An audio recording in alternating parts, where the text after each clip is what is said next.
예수님께서 요단강에서 요한의 세례를 받으시고 성령의 임재하심을 이제 경험하신 다음에 그 후에 있었던 것은 광야에서 40일 동안 지내시면서 마귀의 시험을 받으시는 일이었습니다. 이때 예수님께서 마귀의 시험을 받으실 때 누가가 강조하듯이 표현한 한 표현이 있는데 그것은 바로 성령의 충만함을 받아라는 표현입니다. 4장 1절입니다. 예수께서 성령의 충만함을 받아 광야로 가서 마귀에게 시험을 받으셨다, 이렇게 표현되어 있습니다. 그리고 마귀의 시험이 끝난 후에 다시 삶의 현장과 사역의 현장으로 돌아오셨는데 그때에도 강조되는 표현이 하나가 있습니다. 그것은 바로 성령님입니다. 오늘 본문 14절 말씀을 보시면 예수께서 성령의 능력으로 갈릴리에 돌아가시니 이렇게 나와 있습니다. 그러니까 예수님이 시험 받으실 때 성령의 충만함을 입어서 시험 받으셨다. 이것은 우리가 충분히 이해가 되는 부분입니다. 시험을 이기기 위해서 성령의 충만함을 의지하셨구나. 그런데 이제 이 시험을 마치고 고향으로 그리고 또 사역의 현장으로 돌아오실 때에도 표현되어 있기를 성령의 능력으로 이렇게 표현되는데 이것은 왜 필요할까? 이런 생각이 들기도 합니다. 이것이 왜 필요한가 하면 예수님께서 돌아오신 그 사역의 현장이 핍박과 배척의 현장이기 때문입니다. 예수님을 향한 사탄의 공격이 끝난 것이 아닙니다. 13절 말씀에 마귀가 얼마 동안 잠시 떠났다 이렇게 표현되어 있는데 마귀가 잠시 떠난 것이지 아주 떠난 것이 아닙니다. 그러니까 광야에서 시험 받으신 것은 말하자면 유혹과 회유라고 할 수 있습니다. 예수님을 향해서 유혹을 그리고 회유를 하면서 이제 나에게 절하라 이렇게 유혹을 했다면 이제 그 유혹이 안 통하니까 이제는 마귀가 핍박을 하는 것입니다. 그래서 오늘 본문의 대부분은 이제 사람들의 반응은 핍박입니다. 핍박과 배척. 이 오늘 말씀을 기록한 누가가 의도적으로 축약시켜 놓은 부분이 있습니다. 그것은 바로 오늘 말씀의 14절과 15절 말씀입니다. 예수님께서 갈릴리로 돌아가시고 그리고 갈릴리에서 사역을 하신 부분이 있습니다. 갈릴리에 이제 물이 포도주로 바뀌는 사건도 일으키시고 또 성전에 들어가서 또 성전의 사건도 일으키시는데 누가가 이 부분은 의도적으로 축약을 하면서 그리고 짧게 요약을 합니다. 뭐라고 하냐면 무사람에게 칭송을 받으시더라. 15절 말씀에 무사람에게 칭송을 받는다 하는 이 부분은 짧게 서술을 하고 오히려 핍박과 배척이 나타나 있는 그 이후의 본문을 길게 서술을 하고 있다는 것입니다. 어떤 느낌을 받냐면 예수님을 향한 공격이 아직 끝나지 않았고 예수님의 유혹이 이제 통하지 않으니까 사탄이 이제는 사람들을 통해서 핍박하는 부분을 기술하고 있는데 이 핍박을 위해서도 성령의 충만한 능력이 필요하다는 것입니다. 예수님을 향한 유혹과 핍박을 위해서도 성령의 충만함이 필요했다면 저 여러분은 어떻겠습니까? 저 여러분도 역시 성령의 은혜가 반드시 필요합니다. 우리의 삶에도 유혹이 있고 핍박이 있기 때문입니다. 우리도 역시 성령의 충만함이 필요하기 때문에 오늘 기도하는 시간에 성령의 충만함을 구하는 시간이 되었으면 좋겠습니다. 하나님, 우리가 오늘 하루를 살아갈 때 우리를 성령으로 충만케 하시고 성령의 인도하심을 받게 해주십시오.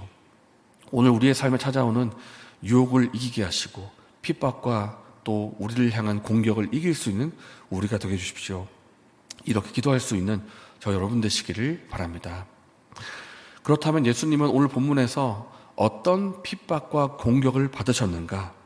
16절에 안식일에 그 자라신 곳인 예수님의 고향과도 같은 나사렛 동네에서 그 회당에서 성경을 가르치면서 일어난 사건을 이제 보여주고 있습니다. 여기서 회당이라고 하는 장소는 유대인들이 모여서 하나님 말씀을 듣기도 하고 또 서로 소식을 나누기도 하는 그런 장소입니다.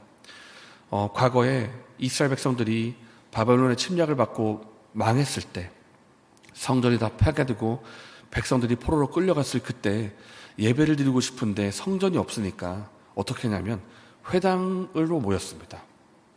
한 장소를 정해서 그곳에서 모여서 하나님의 말씀을 나누기도 하고 또 예배를 드리기도 하고 서로에 대한 소식을 듣기도 하면서 그 타국에서, 그 포로된 그 지역에서 유대인의 정체성을 지키고 여호와 신앙을 향한 그 신앙을 지켰던 그런 장소가 바로 회당인데, 이것이 하나의 전통이 되어서 이스라엘 땅으로 돌아와서도 회당에서 말씀을 듣기도 하고 예배를 드리는 것입니다. 그래서 오늘의 본문의 이 배경을 말하자면 고향 땅 지역교회의 주일 예배 드리는 현장이라고 말할 수가 있습니다. 예수님께서 안식일에 이제 나사렛 동네에서 말씀을 전하시는데, 그 말씀의 내용은 이사야 61장입니다. 61장의 내용인데 함께 오늘 본문 18절과 19절의 말씀을 읽겠습니다. 주의 성령이 내게 임하셨으니 이내는 가난한 자에게 복음을 전하게 하시려고 내게 기름을 부으시고 나를 보내사 된 자에게 자유를, 눈먼 자에게 다시 보게 함을 전파하며 눌린 자를 자유롭게 하고 주의 은혜의 해를 전파하게 하려 하심이라 하였더라. 아멘. 방금 읽은 내용은 이사야 61장 1절과 2절에 해당하는 내용입니다. 죄로 인해서 억눌리고 피폐해진 이 백성을 하나님께서 다시 회복시키고 고치시고 살리시겠다. 근데 이 회복하시는 이 일을 누구를 통해서 하시는가 하면 내가 기름 부은 메시아, 내가 기름 부은 그리스도를 통해서 이 회복의 일을 하시겠다라는 예언의 말씀인데, 이 예언의 말씀을 예수님께서 그 예배 자리에, 현장의 자리에서 다시 한번 읽으시면서 이 말씀이 지금 오늘날 너에게 응하였다, 이 말씀을 하시는 것입니다. 그러니까 이사야 61장에 예언된 이 회복의 말씀이 나 예수 그리스도를 통해서, 예수를 통해서 이 일이 이루어진다라고 하는 이 말씀을 하시는 것입니다. 이 말씀을 듣고 나사렛 동네에 있던 사람들의 첫 번째 반응은 너무나 은혜롭다 하면서 놀라는 것이었습니다. 은혜롭다.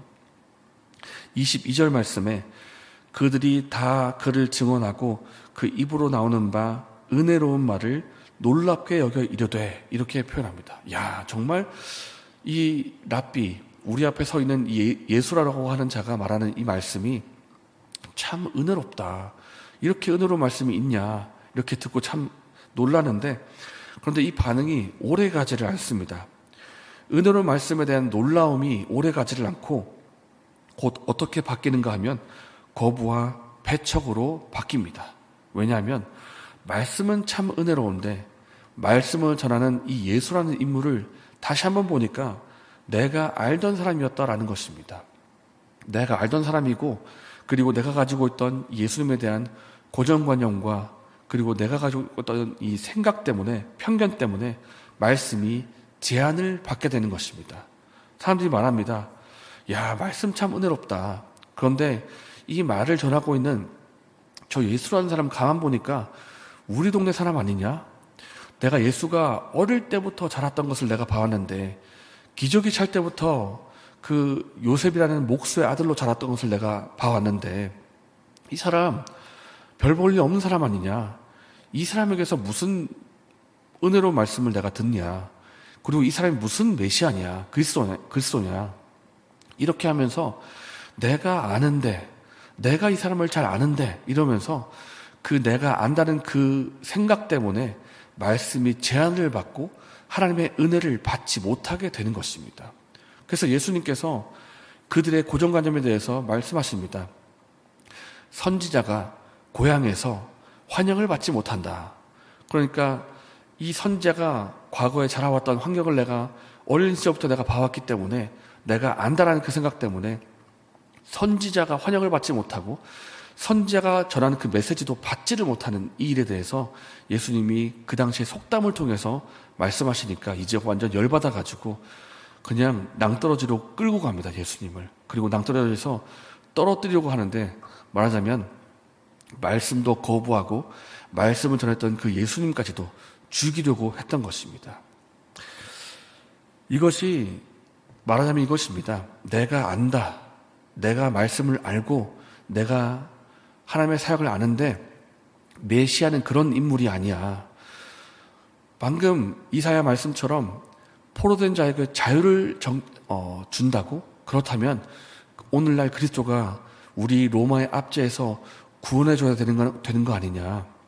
우리가 지금 로마 제국의 압제를 받고 있고 고통을 받고 있는데 메시아가 바로 나타나서 우리를 혁명을 일으키고 이 압제에서 우리를 구원해줘야 되는 거 아니냐.